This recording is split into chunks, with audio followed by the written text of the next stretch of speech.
দেশের জন্য, আইনের জন্য তার জীবন বাজি রেখে কাজ করে। এবং এখানে আমি জানি যে বাংলাদেশের পুলিশের মধ্যে কিছু অফিসার সত্যি সত্যি এরকম কাজ করে থাকে। এখানে বিগত দিনে অধিকাংশ পুলিশ অফিসার সরকারের বাহিনী, লীগ বাহিনী পরিণত হয়েছিল বিধায় পুলিশের প্রতি মানুষের ঘৃণা এসে গিয়েছিল।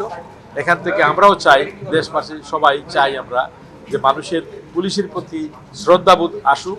পুলিশ বাহিনী তাদের যে বিগত দিনে কিছু লোক অন্যায় করেছে তারাও এটা বুঝতে পেরেছে, ন্যায় প্রতিষ্ঠিত হোক দেশে, এটাই এই ছবিতে দেখানো হয়েছে।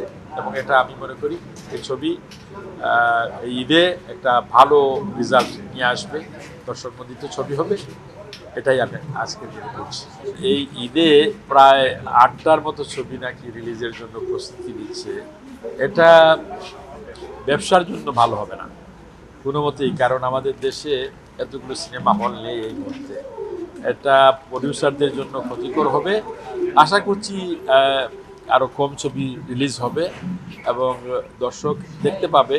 তবে আমার দৃঢ় বিশ্বাস, বর্তমান আমাদের যে সরকার গঠিত হয়েছে, জনগণের সরকার, মানুষের ভোটের মাধ্যমে যে সরকার এসেছে, সরকার প্রধান হয়েছেন যিনি,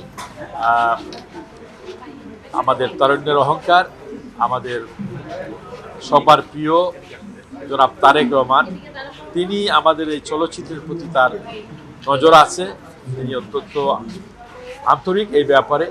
তিনি আমাদের যে চলচ্চিত্র প্রেক্ষাগৃহ সংকট, সেটা থেকে যারা আমরা উত্তরণ পাই, সরকার থেকেও পদক্ষেপ নেওয়া হচ্ছে। আমি জানি এটা সরকার থেকে প্রায় প্রতিটা ডিস্ট্রিক্টে অন্তত একটা করে ওই মাল্টি সিনেপ্লেক্সের সিদ্ধান্ত নেওয়া হয়েছে এবং ইতিমধ্যে ফান্ডও রেডি হয়ে আছে। কিছু কাজ বাকি আছে।